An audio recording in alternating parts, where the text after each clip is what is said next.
And on another note, or a related note, is the whole journalists defending developers sometimes, not all the time I will say, but mostly that Phil Fish guy that I talked about in a previous video.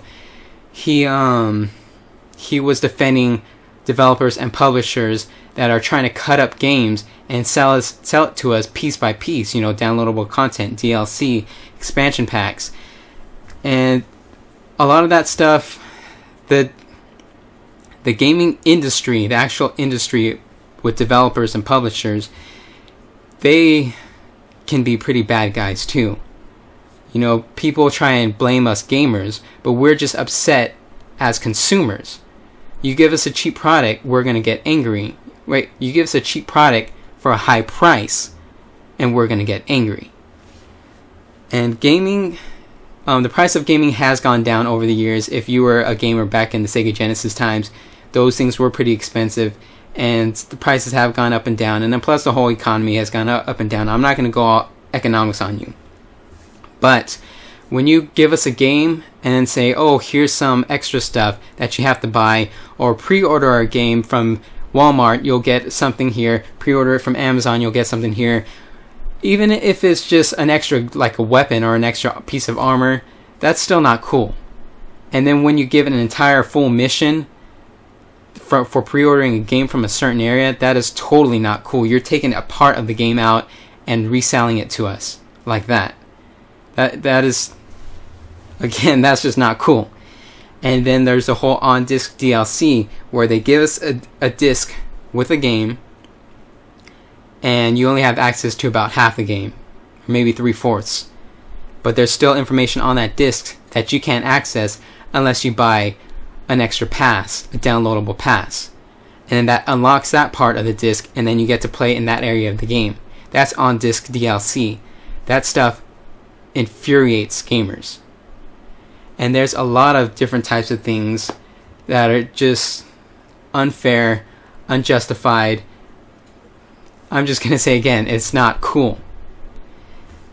But the things that I do support, the expansion packs, downloadable content that I do support, is like if you give us a huge game like Skyrim, like Oblivion, like Fallout, and then like maybe a year later or many months later, you give us totally different quests or a totally different area, and that you actually have to download. It's not on the disc or whatever in the original package if it's a digital game. You have to actually download this, and it's an entirely new thing. And sometimes it's kind of okay on shooters when you get new map packs, because really they're just trying to keep the game alive in the multiplayer.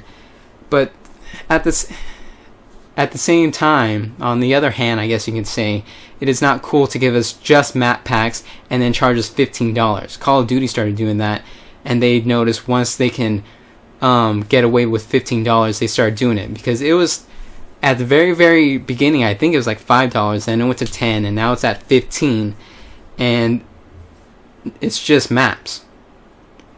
Some games actually give us new weapons, new vehicles, new maps, and some other games just give us new maps. And sometimes they're maps from previous games, and sometimes consoles are not backwards compatible, or they're just from the last game that was last year, that came out last year, and they're like, oh, here's the same map, $5 or something, and it's like, what? That's not cool. And I know I keep saying that's not cool, but come on, man, that's not cool. So I'm just trying to explain to some people that are not into gaming how these type of things really upset us as gamers, and why we're not really on good terms with developers and publishers. And another thing, it's not just about the money sometimes. Sometimes, well, I should say like 99% of the time, a developer or a publisher or whatever comes out with a trailer. Sometimes they give it at a game expo, sometimes they just put it on YouTube. They're like, hey, here's our new video game, check it out. And it looks super awesome, it looks great, and sometimes it's just images and not an actual video.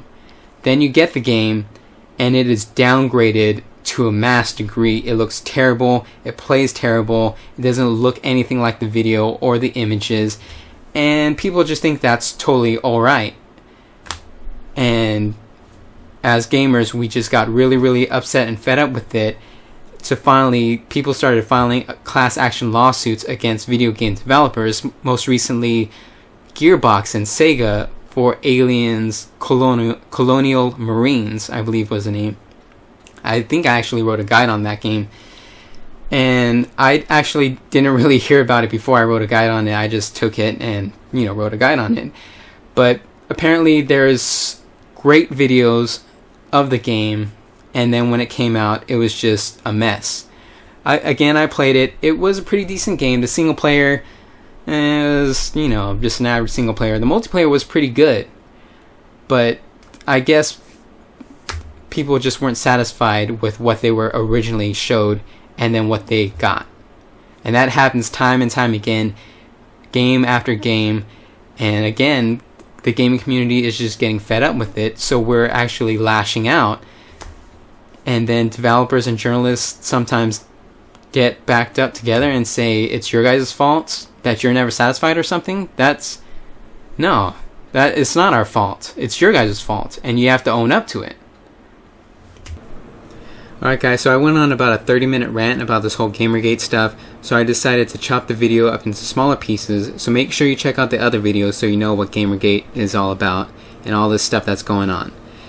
And remember, I'm Hardcore Hector, so like this video if you like it, dislike it if you dislike it, subscribe if you want, and share this video so other people can actually know what's going on.